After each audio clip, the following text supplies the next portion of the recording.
What is up guys, John from Lost Relic Games here. In this video we're going to look at melee combat in Unity, close quarters attacks, kicks, uppercuts, punches and how they translate to a 2D game environment. If you want to follow along with my sprite sheets, I'll make them available in the links down below. Okay, let's get going.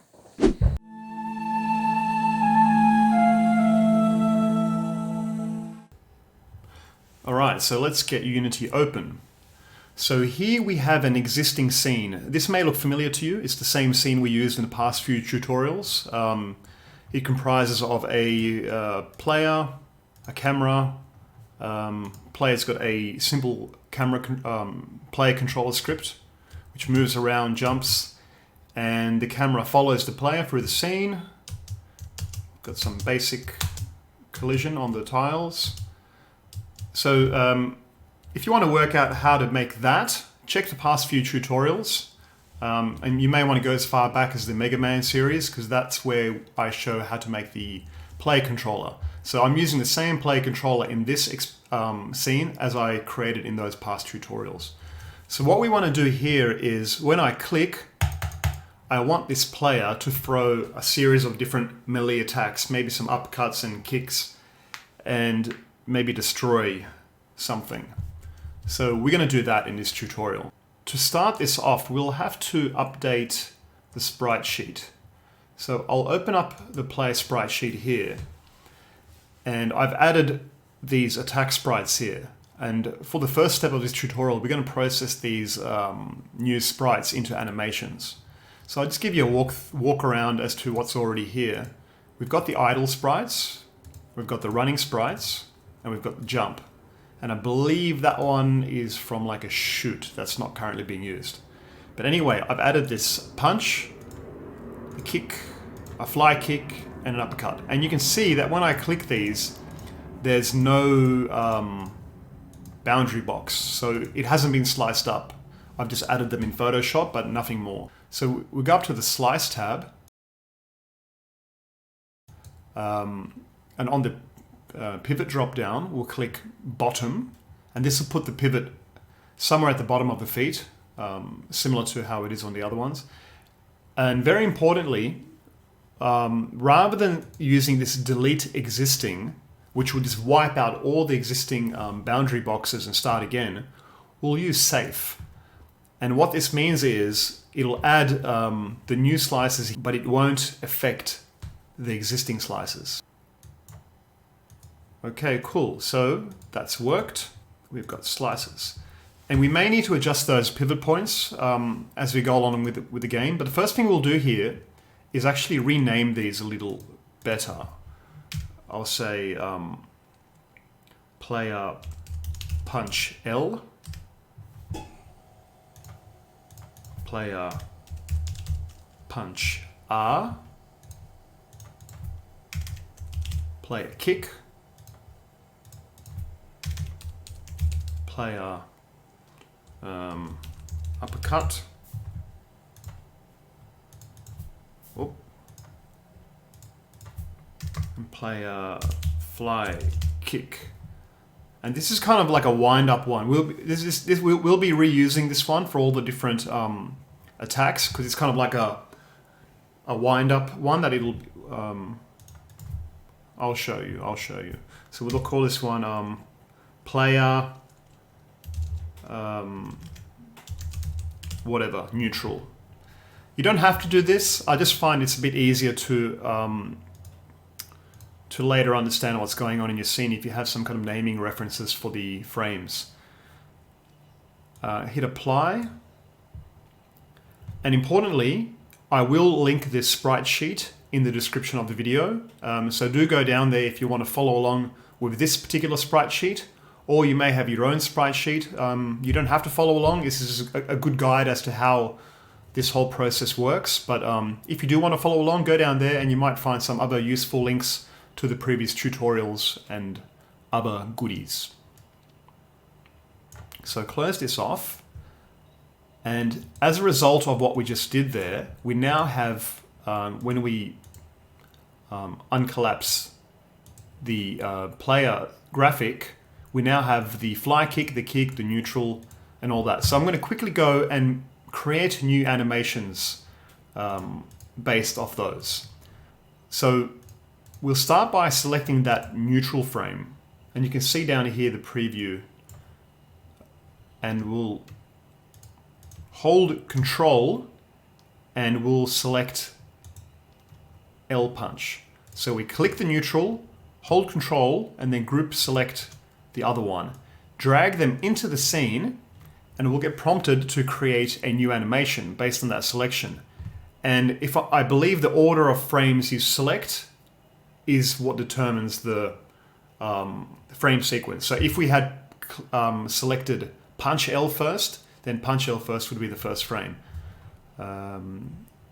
So we'll navigate up to the animations folder, and we'll create a new animation. And rather than calling it punch L or this kind of stuff, I'm going to call it attack 1, 2, 3, 4. And the reason I'm going to do that is because later on in the play controller, we're going to use a random number generator to fire off the different frames. And having them structured this way with the naming conventions from 1 to 4 just make that a little bit easier, and will save us some time later. So attack 1. So if we now click down here, we can sample how that looks. So a few issues here. First of all, perhaps the frame rate. We'll drop that down to 8. Boom, boom, boom, boom. Okay, okay. And what I'll do, I'll just expand this out here, and I'll drag that second keyframe. So these two keyframes represent the frames. That's frame 1. So if you click here, you'll see frame 1, frame 2, frame 1, frame 2. And you can grab that and drag it over. So now I've got a boom, boom, boom, boom. So that's looking better. Although I want him to kind of lean into the punch, so I might have to tweak that a little bit. The second thing you'll notice is that it's looping. And this is a default behavior from Unity. Every time you create a new animation, by default, it will loop. So what you'll want to do, I'll just stop that playing before I get an epileptic seizure. In the animations folder, find that new attack animation we created, player attack 1, and you can see here, it's set to loop. So we'll untick that, select that. Okay, so we can actually delete this now from the scene. And what we'll do, we'll select the player, open up the animator, and the animator is where all the animations are stored on the player. How this works is, so if you select the player and open up and look at the animation tab down here, you get a list of all the current animations on the player. So we want to get those attack animations on the player over here. So to do that, we open the animator tab and we drag this new attack animation over here. And when we go back to our scene, click on the player, back to this drop down, look, we now have the attack animation on the player. So this means we can now select this and preview the animations here. Now there's a few ways to create animations in Unity. I've created this one by dragging them into the scene. So I might try a different way for these other ones. We've got a few to make, so let's just try a different technique. So with the player selected, back to this drop-down list, and we can have a create new clip. So we can do this directly on the player to save us dragging stuff into the scene and then dragging stuff into the player's animator. So create new clip, and we'll call this one attack 2. And what we need to do here is drag the frames into this timeline here. Back into the graphics folder, player neutral, boom. So we now have one frame. You see here, it automatically updates visually. And the second one, we want the punch R. We want that kind of blaster punch. Boom, it's very fast. So because this is the right hand, we might try to make it a bit slower so we can like jab, jab, boom. Okay, that'll be a good way to do it. So first thing, we'll drop this frame rate down from 60. And just so you guys know, I'm using 8. The only reason I'm using 8 is because of this art style. This is a very low fidelity 8-bit art style. There's very limited frames in the animation sequences, and it suits this particular context. If I was making a kind of like a traditional animated animation or something like that, it'll probably be running at 25 frames to 30 frames. And if I wanted something silky smooth and I was using like a skeletal structure and bones, I'd probably be using 60 frames or something like that. So there's no hard rules here. Adjust it depending on the game you're making and the art style and whatever looks right. If it looks right, it is right. Think of it like that. Boom, boom. So he's kind of jabbing with this second frame. So what we'll do, select the second frame, the punch frame, Control C to copy. Come over here a few frames forward and Control V paste. So if we play that, boom, boom, boom. Probably could be a little faster. So I might just select all of these and... Oh, it's not working.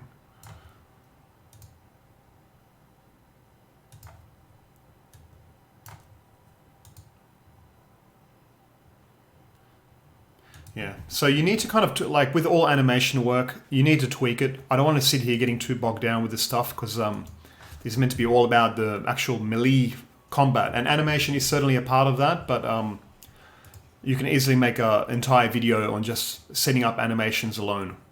So one thing I'll do here quickly, I'll go back to this sprite sheet because I want him to kind of lean into the punch a bit more. I feel like he's not really leaning in. So what I'll do here, see the pivot point here? I'm just going to move, I'm going to click custom. It's set to bottom center. I'm just going to click custom and I'm going to move that over. You can see what's going on here. It's going to move it like that and hit apply and see what happens.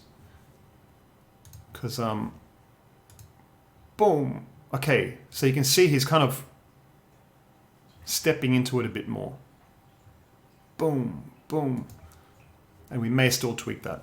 We'll see. So, okay, let's make the last two animations. So we'll create a new clip, call it attack 3. And once again, we'll start with this neutral frame. And we'll grab the kick. Drop the frame rate down to like 8. Or should I say 12? I mean, you can be consistent. That doesn't hurt to be consistent. I think I was using like 8. This is like a really wonky looking kick. But once again, I think he needs to lean into it. You can see what's going on here. His back foot is kind of sliding backwards, and I really... Which kind of makes sense, because if he's making contact in a way, he might be getting kind of pushed back with the kick. But at the same time, I'm not loving it. So I'm just going to go over here quickly and custom... I'll set the pivot unit point to pixel, that way I can get it. Let's see what happens there. Boom, boom, boom, boom. Okay, so he's kind of like standing on that same foot and just launching out, which is all right. I don't mind that. So once again, we're going to select the second frame. We're going to Control C to copy, maybe jump forward a couple of frames, and Control V to paste. Boom, boom, boom, boom. Maybe I'll bring both of these down.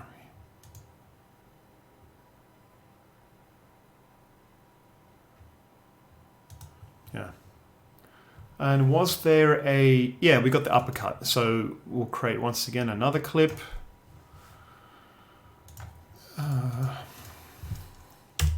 probably more attacks than are needed for this tutorial, but at the same time, I just wanted to show that diversity of attack, just to make it visually look a bit cooler. And it's a bit overkill. I'm probably going to go over time with this, but you know, whatever. Maybe some of you guys will appreciate it. Uppercut, Control V, paste, drop the frame rate down, preview it. Boom, boom. Bring this down, just tweak it a bit. It's probably holding that.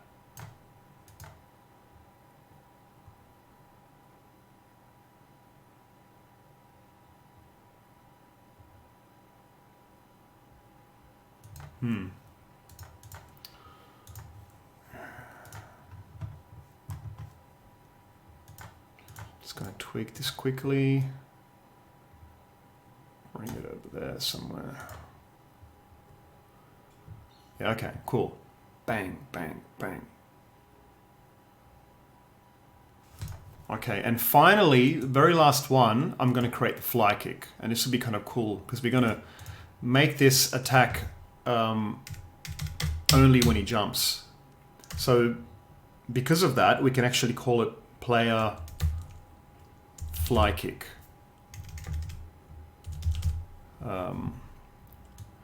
Drag in the player fly kick, and it's a single frame, so it doesn't need to, the frame rate is not really relevant here, although for consistency we'll make it 8. So we've set up all our animations. Check this out. We've got attack 1, 2, 3, 4. Bang, bang. Boom, boom. Shish, ish. Dwight the Turget. Shoryuken. So what is the next step? Where do we go from here? There's a few different steps involved, so I'll try to formulate the most cohesive ones. So we'll finish off with the animations. We'll go to the animator over here, and what we just want to make sure is to make sure that all these attacks, when they finish playing, that they go back to the idle. If you're having a more complex game, you might have some logic in here determining, like, if you're jumping, then the player should return to the jump, or if you're running and attacking, the player should return to the run. But in this case, we're just going to set them back to the idle. So what we do, we click the animations, right-click, select Make Transition, and then we click the idle. So now we have this link here. And you can see we already did that here with the shoot in a previous tutorial. So if I'm not mistaken, you can probably select all of these, I hope. Right click, make transition, idle. Well, I guess you can't. Thanks, Unity.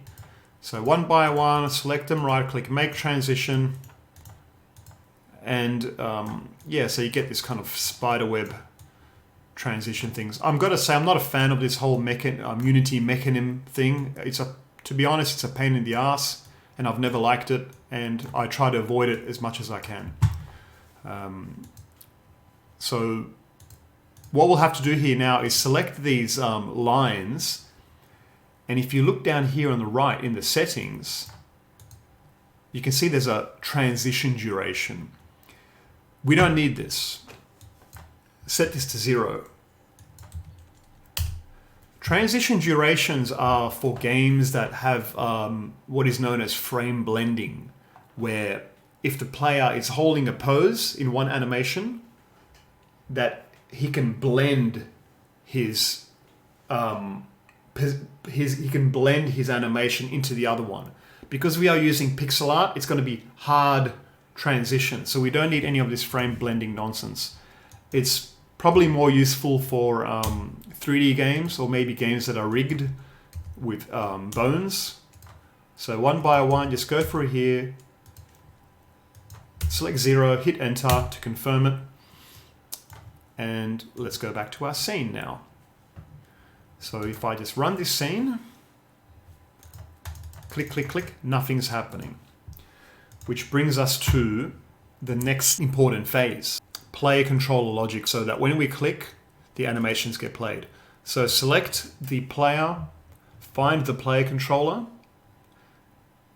As mentioned before, this is the same player controller that we created together in a previous tutorial. So if you want to get all this code here, you can go back to those tutorials. Alternatively, if you're really lazy and you don't like following along, all my Patreons on my Patreon page get full access to all my project source code, all assets, all the Unity files already ready to go. So anyway, so this is the player controller tutorial. I'll just give you guys a quick overview as to what's in here.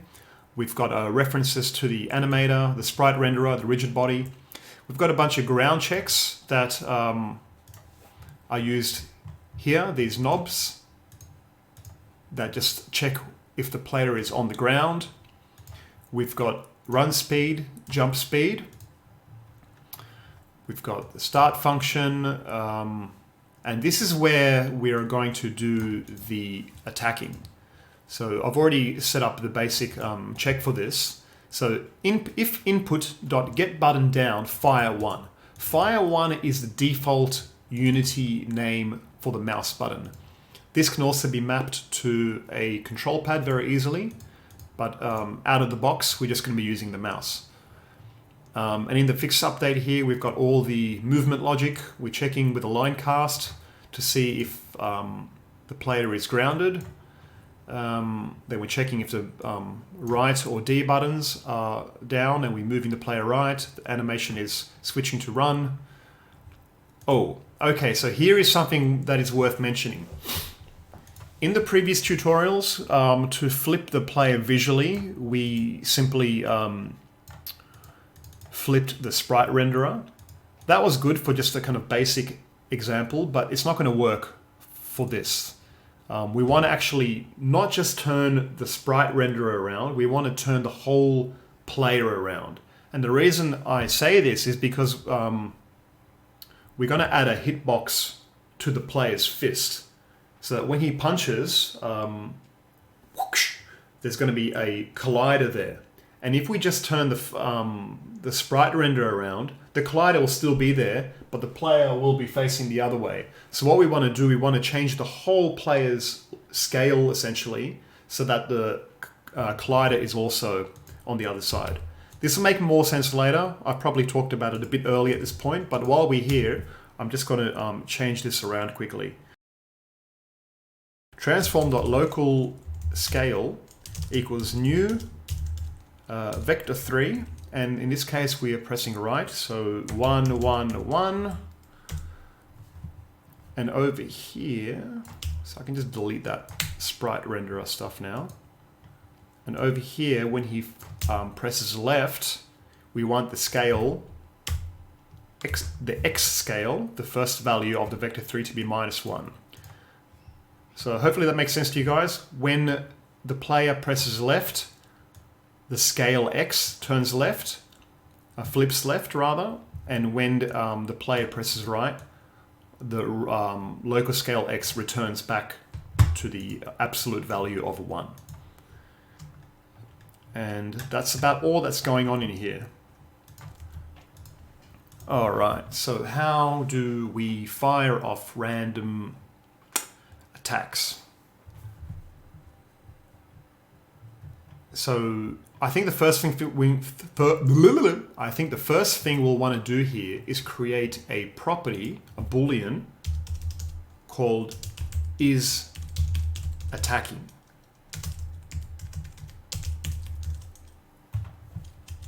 And we'll be using this so the player is not overriding his own attacks every frame.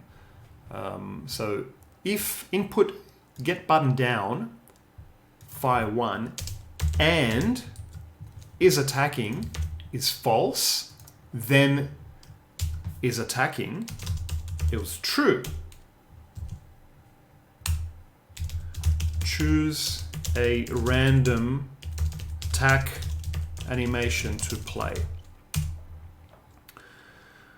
So I'll make a int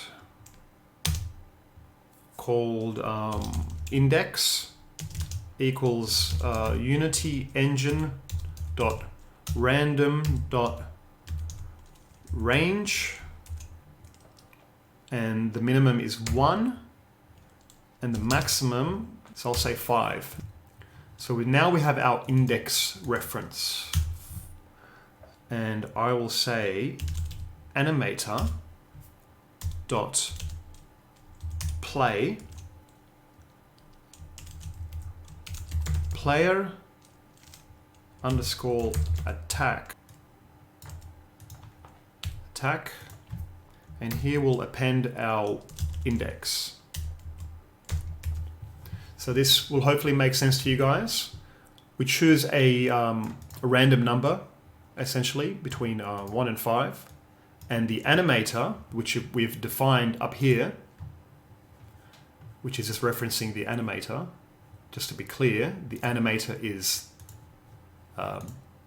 this. This is the animator. This is the player's animator. So we're referencing this, and we're finding one of these animations here. Some people get confused there, so it's good to know what you're actually referencing. So animator, play, attack 1, index. So let's just run that and see what happens. Boom. Okay, so it twitched and did nothing. Expectedly so. So like with anything, we'll need to do a bit of more stuff here. So what I suspect is happening somewhere down here, the idle is overriding our attack. So what we'll want to do here, anywhere where we're running off some animation, so is grounded, okay. So we just want to make sure that before we change to any other animation like run or idle, we just want to make sure that the player is not trying to attack or in the middle of an attack. So if is grounded is true and is attacking is false, else if is grounded, here I might just do a if is attacking is false, and just move this into there. So don't let the player return to the idle while the attacking. If attacking is false, then player can do the idle. So let's run that again. Hopefully we get a better result.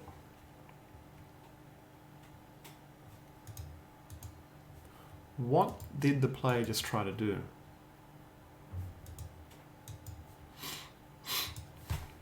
It's trying to do something. So what you can do here to help troubleshoot, if we keep this animator screen open, we can see what the player is trying to do, which animation is trying to switch to. So if I press attack,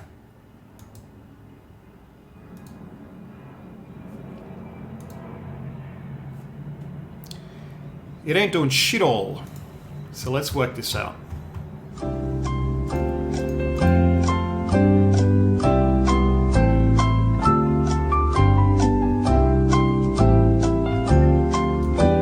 So what we might just want to do for a moment, let's just get turn off this attack range stuff and maybe just pass in a hard-coded value. So I've got a feeling that this is something to do with one of the animations. So if I pass in animation attack 2, okay, so the attack is actually working. So let's check the attack 1. Yeah, something is maybe going on wrong here. Maybe to do with the frame rate, I don't know. So what we'll do, we'll just bring that back here and extend this out. Could be that. It could just be it was firing so quickly that it was just missing that frame or whatever. So we need to reset this is attacking to false. Otherwise, it'll only allow us to attack once when we click. So after a period of time, after like a second or something. We just want to reset this to allow us to attack again. So we can just simply create a reset attack function. We can invoke that. It's just like a simple delay thing. So it asks for the name, reset attack, and after how long. Most our animations are very short, so we'll just say we'll say 0.5 of a second. And then in here we'll say is attacking equals false. So jump back to Unity, and this should allow us to bow, bow, bow, bow. Look at that. So we have progress. Boom, boom.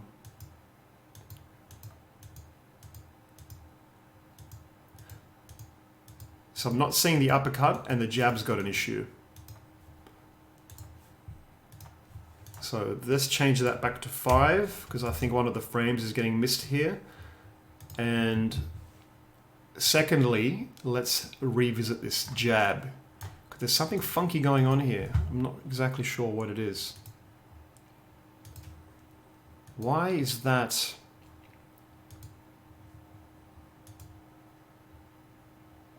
It's like it's not playing the full animation or something.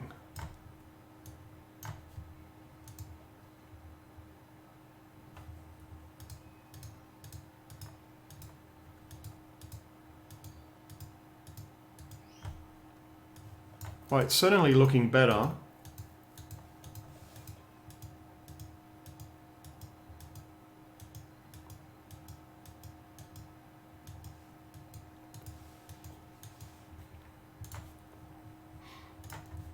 Might just decrease this to 0.2.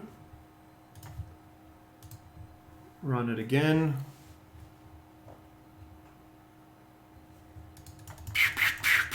Boom, boom, come on, give it to me. Yeah, okay, so what's happening is every time I reduce this down further, I understand what's happening now. So I had to look at it a few times to get an idea. So I'm sorry for my thought process has been a bit slow here. So every time this resets, it's getting overridden by these other frames like run and idle and stuff like that. So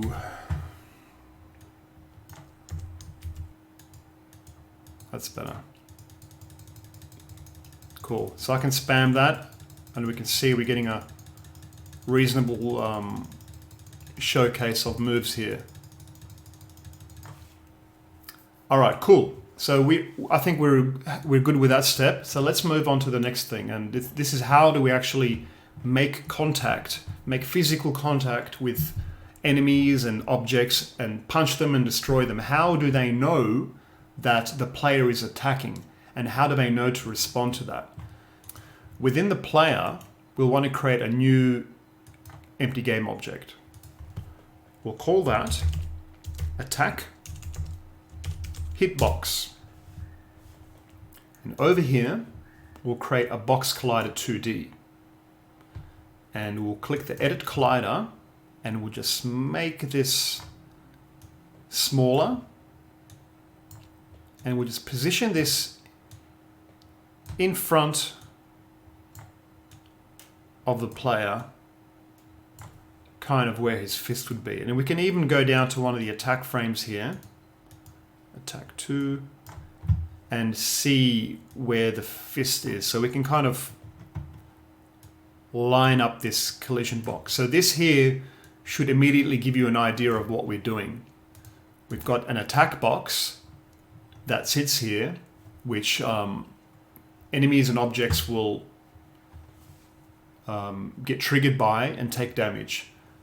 And keyword triggered here. So over here on the box collider, we want to set that to is a trigger. Because if that's not a trigger, then the player risks colliding with walls and getting blocked off when he's trying to jump over things. So we want that to be invisible. And back to the player. So we want to create a property at the top here that we call game object attack hitbox. And we'll serialize this field, which means it'll be exposed in the Unity inspector. So we'll go back to Unity, let that update. And so when we select the player, we should see the attack hitbox here. So with the attack hitbox selected, drag it in over here. We can't have this on screen all the time, this hitbox. It needs to be turned off and on. It needs to only be turned on when the player is in the midst of attacking. So back to the player controller script. So this attack hitbox, in the start function, we'll say attack hitbox.set active is false. So this will turn it off immediately. And when we attack, we want to turn it on and then turn it off. You see, when the player punches, we want to turn it on, and then we want to quickly turn it off when the punch retracts. So I think I might need something a bit more verbose than a invoke method here. So I'm just going to kill this off. And I think what we'll need is a coroutine.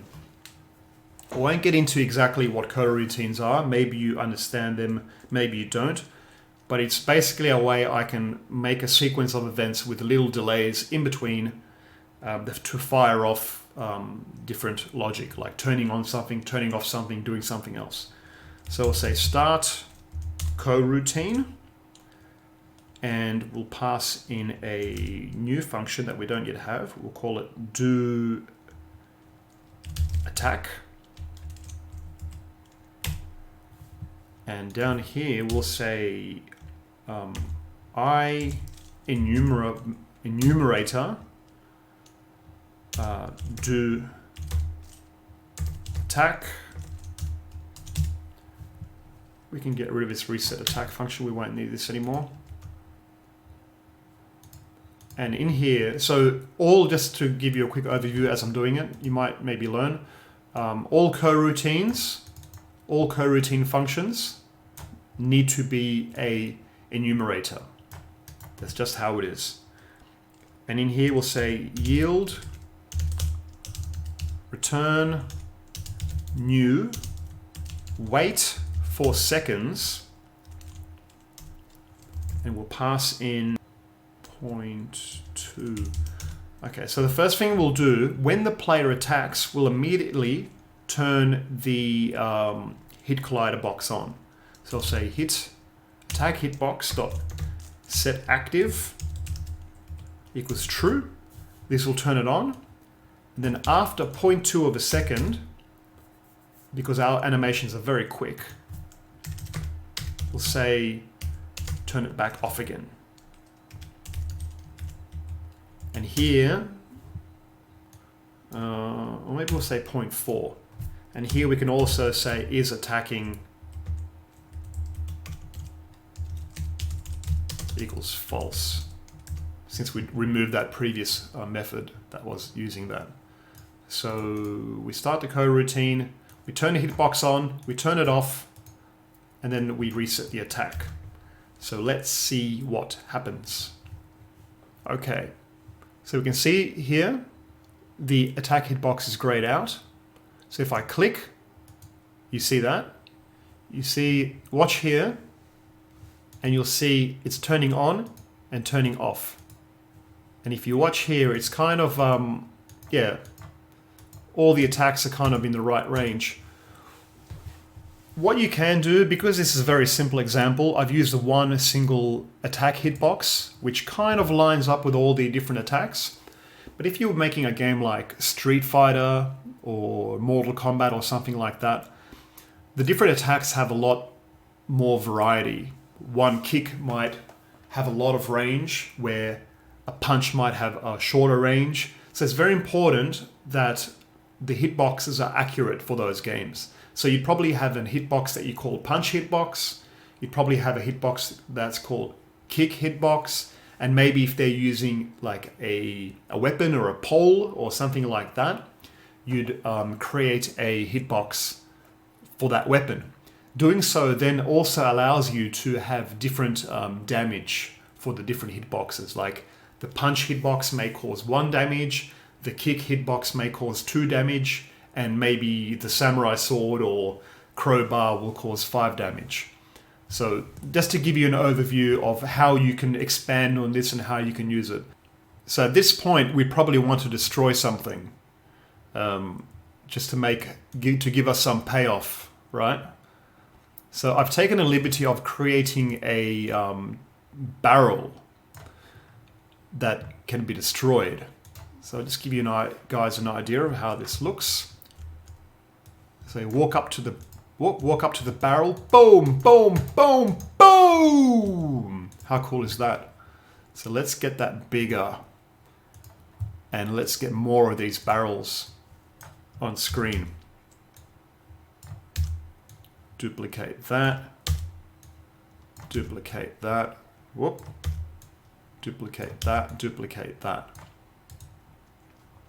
Let's destroy these things. Bang! Come on, yo! Give it to me! Whoa! Come here!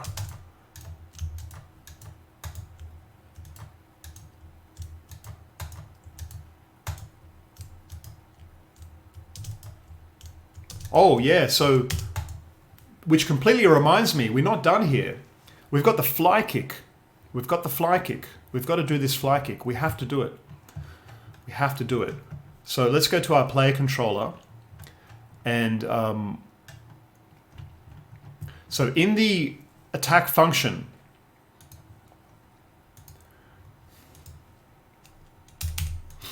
we'll say if is grounded is false. So if the player is not on the ground,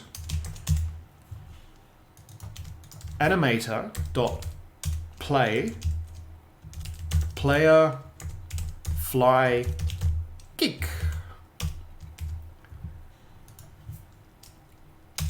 and else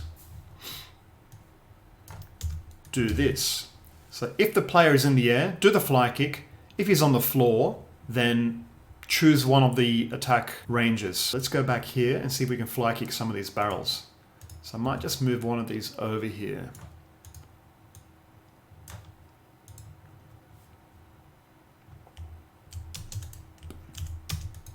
Ah, it's trying to fly kick. It's trying to fly kick. And I see what's going on, I think. Once again, it's getting overridden somewhere, and that'll be here, you see, the player jump. So I'll say if is attacking is false, then player jump. Come on, show me some Bruce Lee action. Wah!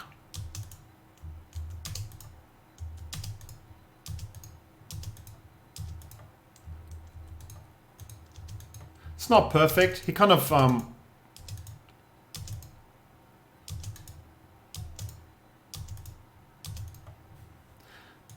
I think I'll extend that fly kick animation a little bit out. Because I think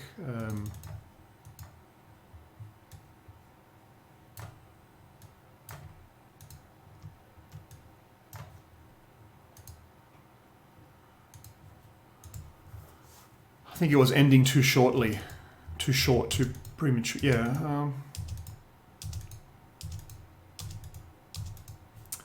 Yeah. Here's the thing, guys. Animation, right? It's a hell of a thing. Like, this is kind of good enough for this tutorial, but it has some timing issues, you see? It has some timing issues.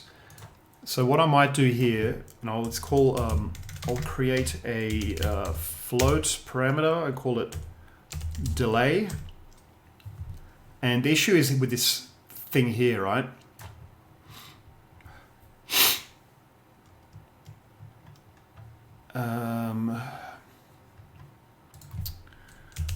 Float delay equals. You don't have to do this. I'm just doing this just to make it look a bit more pretty. So if it's fly kicking, give it a delay of 0.5. But if it's doing a normal attack, just leave it at 0.4. And here I'll pass in the delay into the coroutine. So now this value can be used in here, you see? So rather than hard coding the value in the coroutine, we can pass it in and change it depending on what's going on here. And maybe to make it a bit easier for you guys to read, I'll just do it like this. So delay equals 0.4. So if he's doing a fly kick, the delay make it 0.5. If he's doing a normal attack, make it 0.4. I have no idea if this is going to make any visual difference, but this is what my gut feeling is telling me is the issue. So fingers crossed.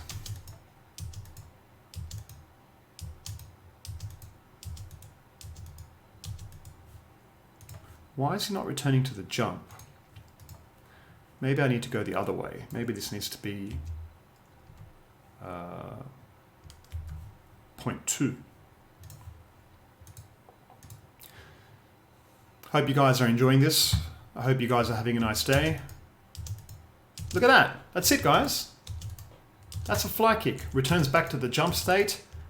Boom! And look, we can kick it. Bang. 4. Boom! Punch, punch, punch, punch. Boom, boom, boom, boom. There's a little timing. I'm very particular about my animations, and if something is bothering me, then I need to change it. So this second attack is not happening quick enough. It's not happening quick enough. There we go. We want it to be like that. Boom. Let me just check the kick. Yeah, that'll be a lot better now. There was like a weird delay with that second punch. Boom.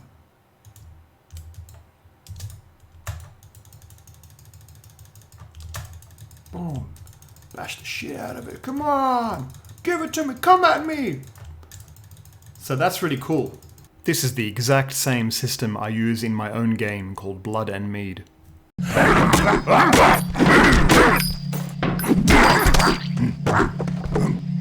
After several years of solo development, Blood and Mead finally has a Steam page up. So if you went over there and gave it a wish list, it would really mean the world to me. If you'd like to support me by doing that, you can check out bloodandmead.com/Steam or check the description below for the store page link. I'd truly appreciate that. Thanks, guys. So you guys can see what's going on here now, right? It's all working very well. We've got the different attack states that are randomly firing. We've got the attack hitbox here, which is being turning on and off, and you can kind of tweak that position to find something that suits your game. And then we're making contact with these barrels and destroying them. So what I might do for you guys, I might these barrels, what I'm thinking of doing, I might make a follow-up tutorial to this and show you guys how I destroy these barrels and how I create this destruction effect and break them up, because I think that's really cool, and I've got them into like a reusable prefab. But it's sort of like a separate tutorial. I don't want to turn this into just a really long slog. So wait around for that one, guys. I'll probably upload that very soon. But in the meantime, I know many of you will want something to destroy, and I understand that. So let's make something very quickly, okay? Let's go to this graphic folder. So I have this barrel sprite sheet here. So I'll ask you guys to grab any graphic. It doesn't matter what the graphic is. It can be a dog, it can be a tree, a barrel. Just Google something, or I may even make this sprite sheet available for the barrel in this tutorial, although I wanted to make a part of the next one, like I said, but we'll see. Anyway, grab your graphic grab a graphic and drag it into the scene. This is just a graphic. It's got nothing else going on. And we'll want to add a script. So we'll go new script and call it, we could just call it barrel, this one, but you call it whatever you want. So I'll open that in Visual Studio. And we'll want to do a trigger check. So we'll go on, trigger, enter, 2D. Make sure you're using the 2D because we're in a 2D game. And we'll say if collision dot game object dot name is equal to attack hitbox, then do some damage. And what we'll do, we'll just make this shake. How does that sound for you guys? So to do that, we'll just need a property called bool is shaking equals false. So once again, in the next tutorial, I'm going to do this in a lot more efficient way, better. I'm just doing it very quick for you guys so that you have some kind of payoff after this attacking tutorial and you can have something to destroy. So I'll say is shaking equals true. And in this update function, we'll say if is shaking, then transform dot position equals start pos, which we don't yet have. I'll just declare this now. By the way, if you guys don't know, you can start writing the name of a property and hold down Control, press the full stop button, and you get a context menu here for creating stuff. Or you can actually right click and find it here as well. But I don't want people emailing me saying, what did you press at this minutes and that many seconds? So I'm just going to write it here. I've learnt my lesson, guys. Vector 2, start pos, and then in the start function, say start pos equals transform.position. So we're just getting the barrel start position so that when we shake it, we're shaking it around the start position and it's not shaking off into oblivion somewhere. So start plus Unity engine dot random, and here we're going to do something cool. Inside unit circle. So this will find a random position within a circle, and here we'll have to give it a multiple. We'll call it shake amount, and up here we'll create a value for that. Float shake amount equals, let's guess it and say 0.2. And we're going to have to reset this as well. We'll say invoke stop shaking. I'll do this after 0.5 of a second, half a second. So down here we'll create another function called stop shaking.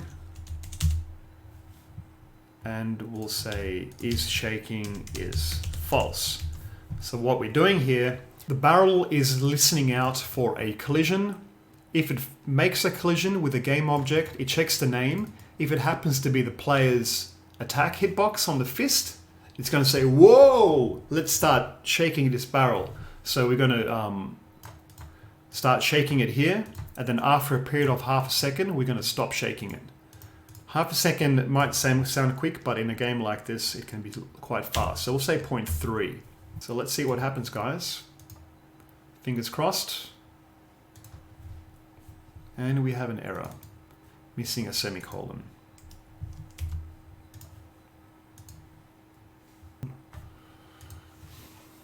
Oh, nothing's happening. Because we don't have a collider, guys. That's the thing. So we click the barrel, add a box collider 2D. We can even make this ground so the player can walk on it. And that should be it. Bang! Wow! Boom! Boom! What is going on? So obviously this shake amount is too high.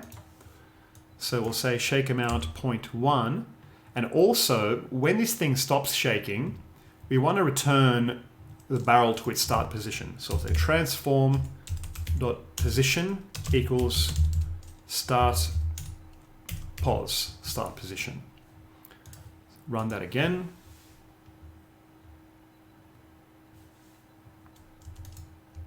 Boom, boom, boom, boom, boom, boom. So we just keep wailing on this thing to no end. So I might just bring that down even further, 0.05. And of course, guys, some of you might say, why don't you serialize this field? You can absolutely do that. You can serialize this shake amount, and we can access this in the Unity inspector. We can modify it from here. Check this out. So we've got the shake amount here now. So, and we should be able to change that in real time. So if I made that 5, it should just be insane.